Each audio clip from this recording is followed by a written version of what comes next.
what are some tips? Do you have any for getting these kiddos through high school? Yeah. One of the questions that we get a lot too is, well, what if my eighth grader is ready Yep. for high school credits? Okay, great.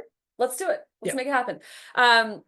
Sort of the same mentality as what we talked about earlier. We want them to truly be ready for that. So Right. some of the eighth grade classes that also count as a high school credit, they're going to be a little bit more rigorous. Yes. So be prepared for that. But that is definitely an option that students have so that they can knock out some of the high school credits, even as eighth graders. That's totally fine to do that, as long as they're doing the real work of a high school class. Yes. That's the differentiator. We is. don't just want to call it that and then we're not doing anything at home. Yeah. You guys all know Anchor is an enrichment program for Right. homeschool families. We're not replacing homeschooling. Right. We're supporting it. So what we do in our classes on campus is meant to continue throughout the week, particularly when we're talking about high school, because those credit requirements, we want to hit those and have integrity about that. Yes. That's a big deal. Yes. So there are lots of ways to get through the curriculum. You have options as a homeschool family. So parents can purchase curriculum. You can do it on your own, sitting at the kitchen table and work through the courses with your kid.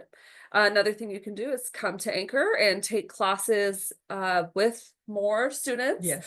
Their grade level peers or close to grade level peers are taking classes in a group. There's so many benefits to that. We could do a whole podcast just on that. Yes, we could. The group environment is really large, right? Which is where we get into even more topics, but I'll hold back. And then the other thing too is that students who come to Anchor get the benefit of having a teacher who is experienced, who's passionate, who makes it fun, and is somebody outside of the family who kids are accountable to. That's really, really important. And that's also where some of our other options have come in. You know, we've had families asking us about micro schools, which truly are multiple days per week, often in a more private setting, not on a big campus with hundreds of kids, but in a home with 10 kids, which is a really cool thing. I love micro schools. We marry the homeschooling and the structured teacher involvement. It is the perfect marriage of laid back, intimate environment as a step away from these big institutions of education, but it is at the same time accountability from outside the home. And you know what? Let's be honest. Today, a lot of parents have to work. They're not able, or even if they're working from home. I've been working in this little hidey hole here. It's not easy to have the kids around and try to get things done, even if you're working remotely.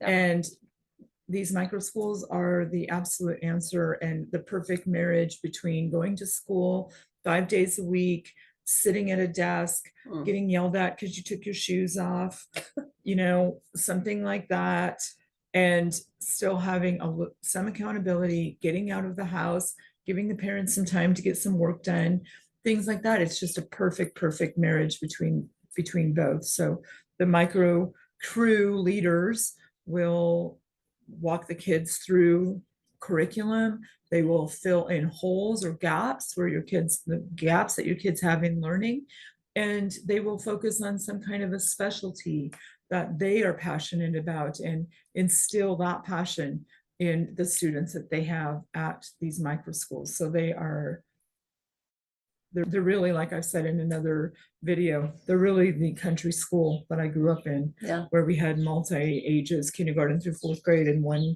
room and 5th through 8th grade in another room. And we did all kinds of things. We had lots and lots of flexibility and lots of options. And that's what parents are going back to. And I love it.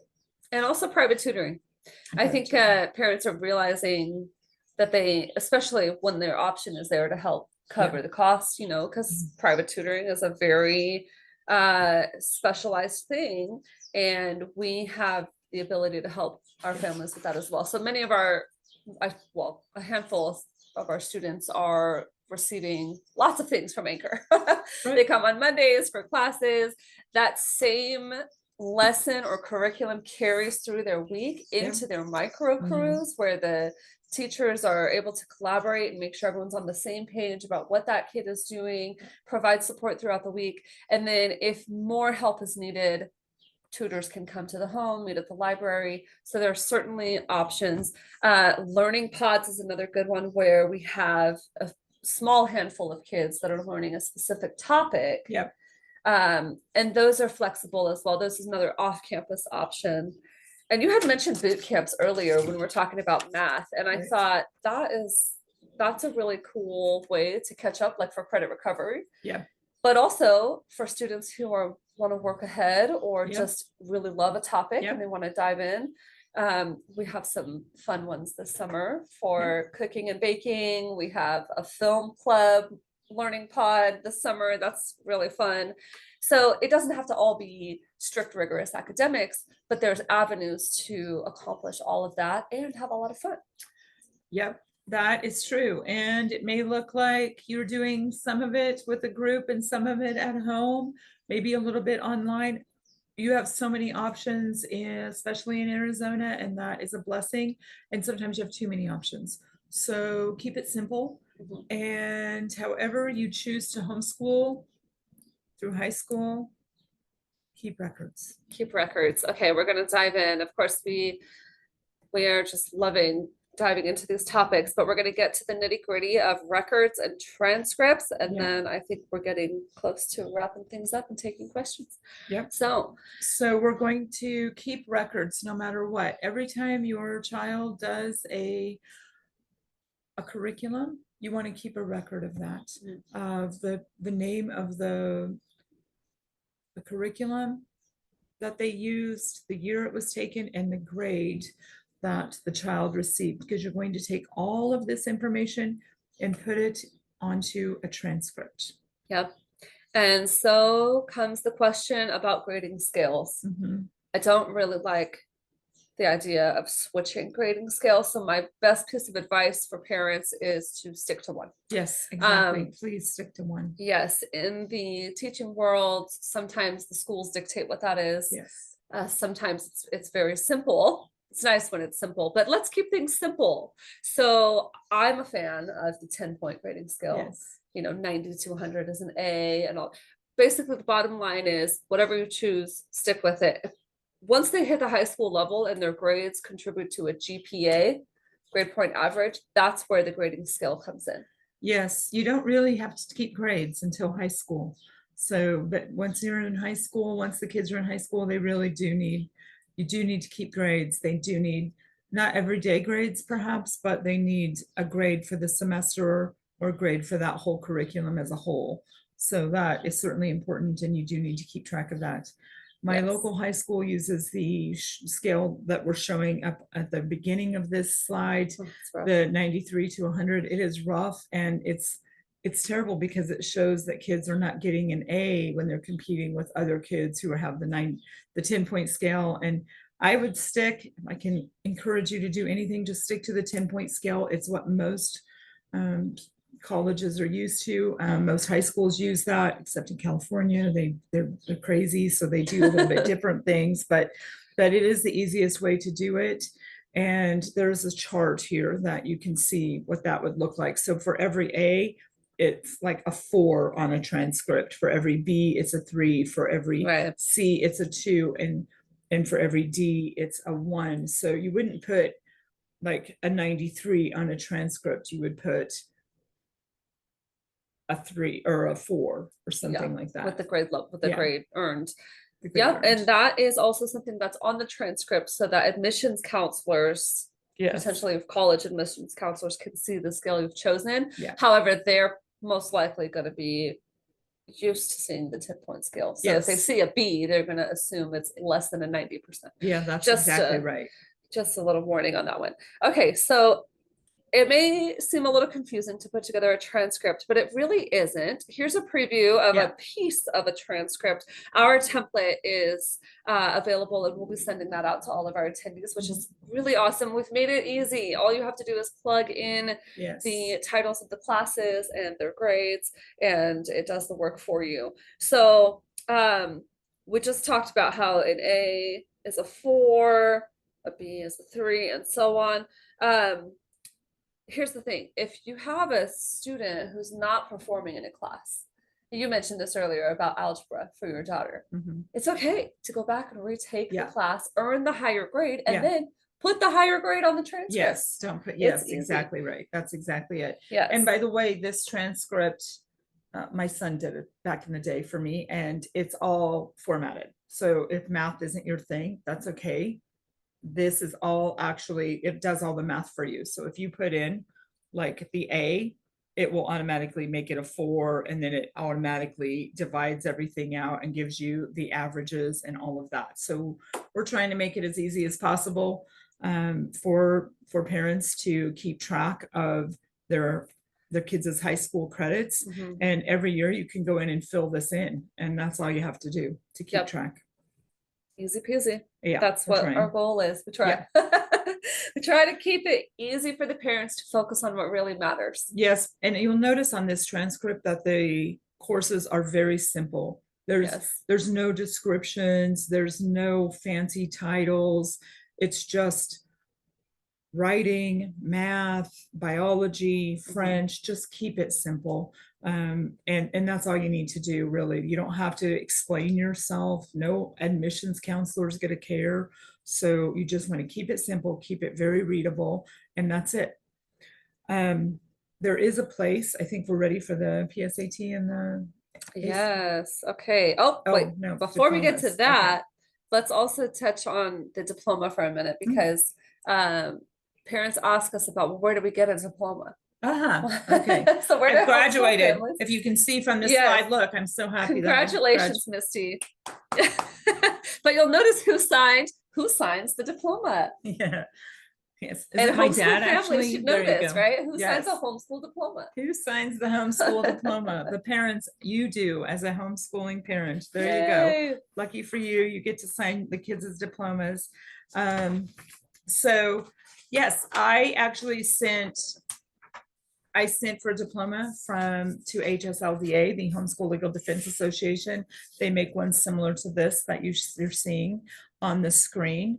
We have a diploma template that we will send out for you that you can make your own. I wanted mine fancy. I don't really know why. My kids never looked at it again, but it was fun at the time. So as homeschooling parents, you create the transcript and you sign it. You don't need any other accreditation for that. You sign it as the administrator of your homeschool, and you will also sign the diploma. So that is that. You can graduate your own child. You can have a pizza party. You can do a little ceremony. It doesn't matter how you decide to honor that accomplishment. That's up to you. But as homeschooling parents in the state of Arizona, you have the right and the responsibility to put your stamp on the diploma, put your stamp on the transcripts, and call it a day. So a lot of people wonder if colleges accept those. Will they accept a transcript that has been signed by the parent? And the answer is they beg for them. Yes. They absolutely beg for Great them. answer, yes. Because they know that homeschooled students typically stay in college and they're typically well educated. So most colleges in the United States have homeschool recruiting offices, and they want students who have been homeschooled. So there is no bad blood about signing a diploma or signing a transcript for your child. That is a good and a positive thing. Yeah. I feel like, especially now, the culture is changing a little bit about homeschool being, just people are seeking it out so much Yes. more. You were just saying there's homeschool recruiting offices. We have a partnership with Westneck, and they have a homeschool liaison because they know that homeschool kids are going to be successful in this program. We've had lots of reps reach out to us from universities. So that is true. It is, and there's no problems. Your kids can get scholarships with homeschool transcripts, and your kids can get admission to colleges. Yeah. With your homeschool transcript. Well, speaking of that, idea of having like a legitimate or a legal document, the other Mhm. thing that I get asked about a lot is the GED versus diploma.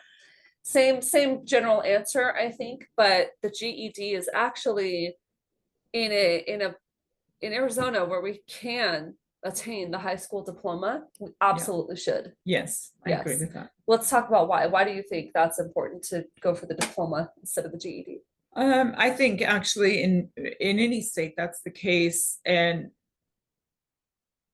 the fact is the GED was made for a recovery, right? It was made for someone who had to drop out of school for whatever reason or chose to come back and finish that at a later date. And the diploma means this child, this student has finished a prescribed course of study. So GEDs are great, and I am not downplaying that for the people who need them. But if you have a traditional high school student, teenager, who has gone through all of the credits required to graduate, it is much better in the eyes of employers, colleges, future job opportunities to have a high school diploma than it is a GED. Yeah. Yep, that is an important thing to keep in mind, particularly at the beginning of the high school journey, right? If we are set up to have that goal in mind of the diploma, then let's do that. Yep. You know. Okay, so I think that basically covers that. The other question we get a lot is about scholarships. Yeah. So I was one of those kids, and actually, I remember spending hours and hours and hours as a high school kid applying for scholarships.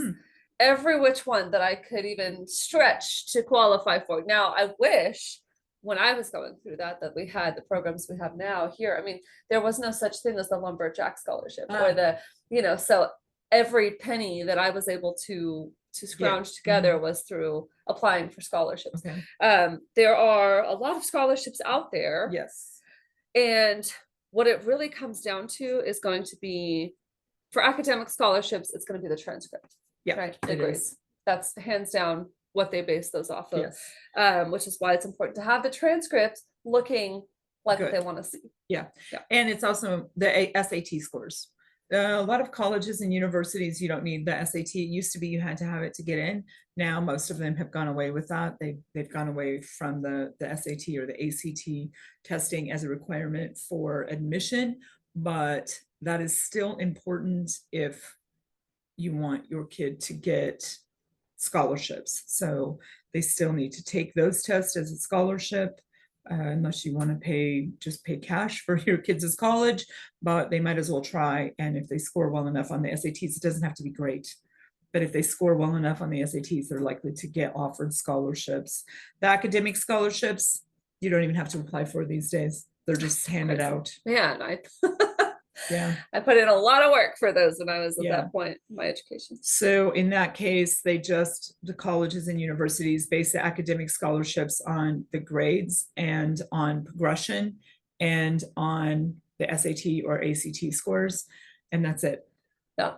Which So is it's why super simple. families are asking about those tests as well. And we'll get to that in just a second. The other thing I want to point out is I was one of those kids that applied for scholarships based on financial need. Oh, yes. Based on volunteering, did lots of Yes. that, and definitely want to encourage high school kids to volunteer and get involved in Yes. the community, put it on the transcript. Yeah. This is one of those reasons why, also to be a good human being and Yeah. give back to the community. Yeah.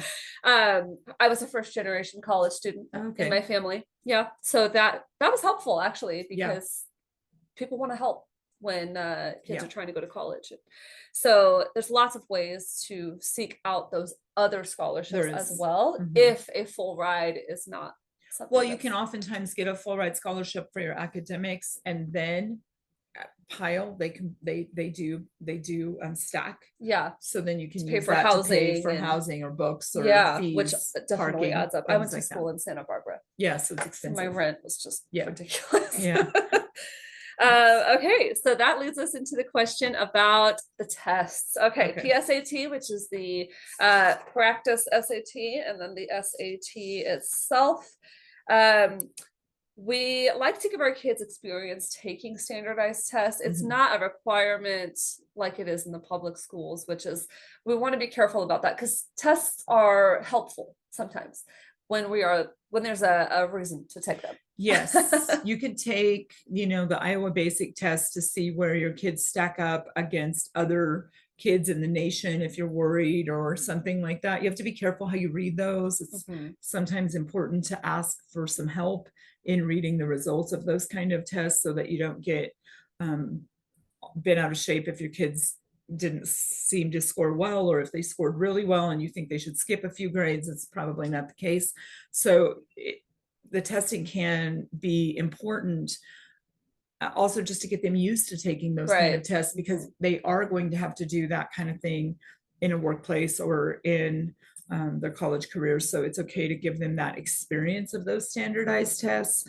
And the PSAT and the SAT would certainly fall under that category. It's good to have that experience. Yeah. So how do homeschoolers take the PSAT and the SAT?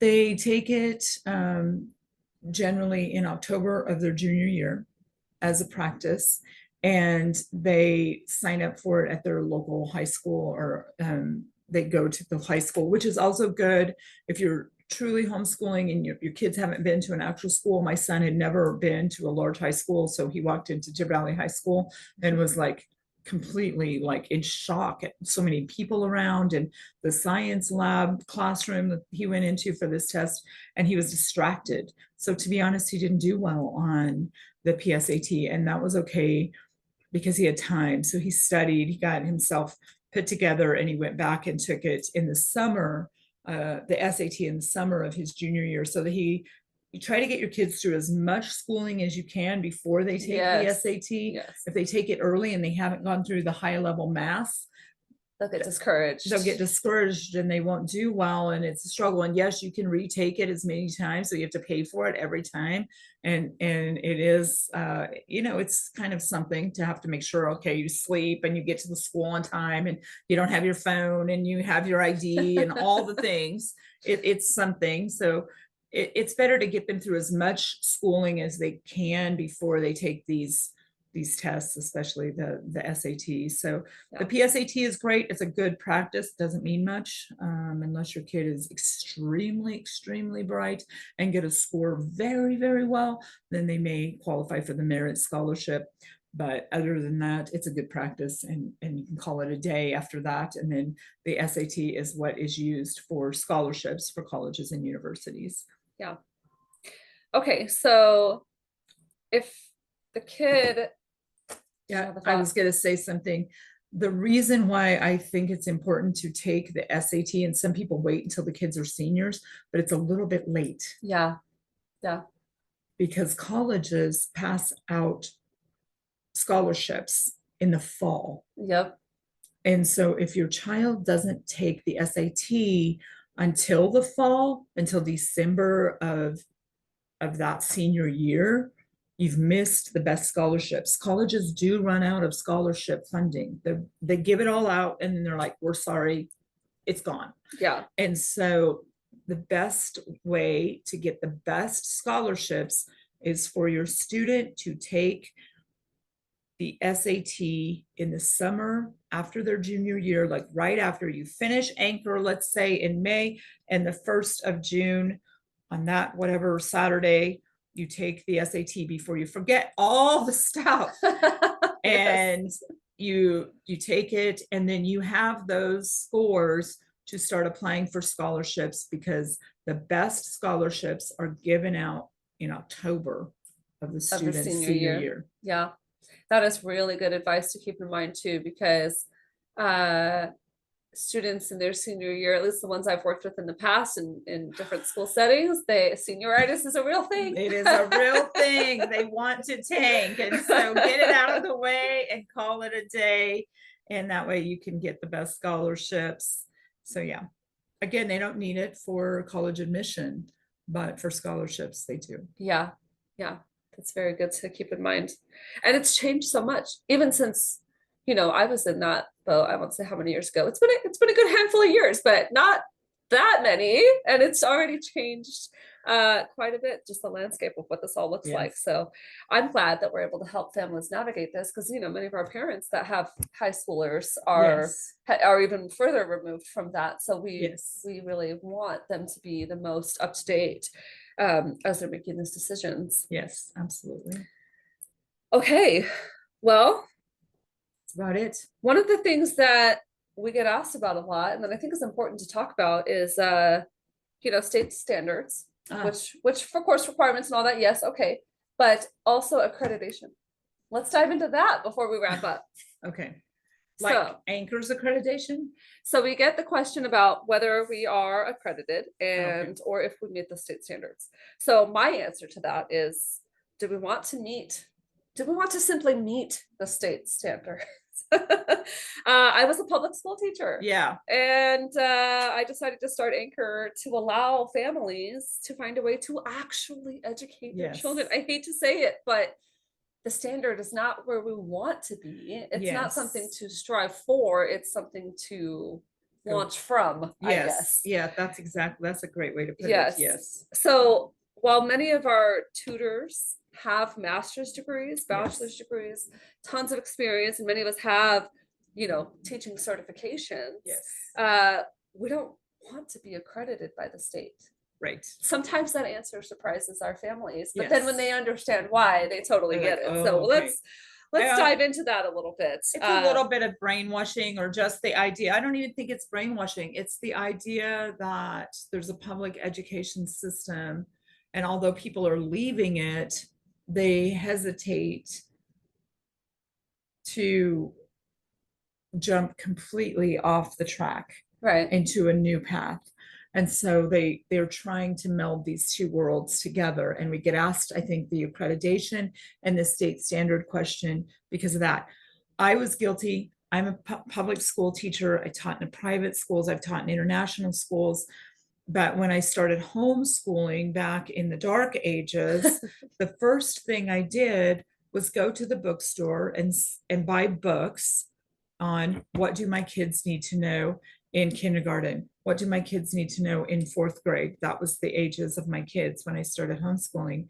And now I look back on it and go, was I ridiculous? But I was just wanting to make sure I had all of my ducks in a row and that my kids weren't missing anything. So I used these crazy books about this is what your kids should know. And they were a good guide at that time to start educating my own children. So I understand the question. Yeah. It's not a crazy pant question.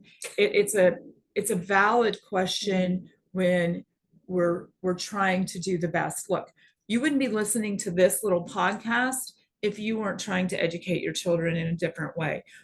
We wouldn't be sitting here if we weren't trying to educate children in a different way. But there's always a hesitation, a little question in the back of our minds is, are we doing the right thing? Right. Is this going to work? Am I messing my kid up? I started homeschooling after I had been teaching for years.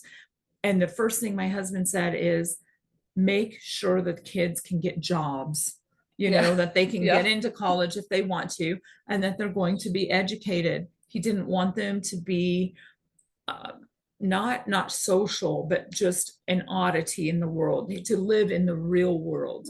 And so there is that hesitation. And I found over all of these years, I've been involved in the homeschooling community for like 25 years, that it's okay to walk to a different path, to walk on a different path. And it's okay to your family to beat to a different drum than the standard, than the public school standards. And that's not going to hurt your kids. My kids have gone on to be successful adults. They have gone on to get college degrees. I know hundreds and thousands of kids who've done the same thing, who are entrepreneurs, who are running businesses, who are plumbers, who are electricians, who are real estate people, who are accountants, who are pastors, who are, I could go on and on and on, who are adults, who are decent human beings. So it does work. We don't need to meet the state standards. Excuse me. We don't want to meet the accreditation. Sorry. It's okay. You I can was just talk going to while I'm jump in taking a drink. anyways. Perfect timing to jump in. um, you mentioned about, the real world, being ready for the real world. Here's the thing. Accredited schools that have overcrowded classrooms, I'm going to get on my soapbox just Yeah, slightly, just a little just for a bit, minute just a here. little bit. Overcrowded classrooms where the kids are all within 9 months of the same age of each other. Yeah. That is not the real world. No. And so the setup for that entire system is already sort of a step away Yes. from what life is going to be like after high school. Even in college, there's Right. a lot of mix, and there's Of people course. doing jobs, and there's Right. all kinds of different things that are brand new to students who come from those types of educational environments. Yeah. So I think that we've seen, and you've seen, so many homeschool families whose kids are already more plugged into what real life is Yes. like. And that is what we want. Yes. That is why it is a learned thing to think that all of these systems in place are the way to go, because it is a standard to strive for. But that doesn't mean it's the best. Yeah.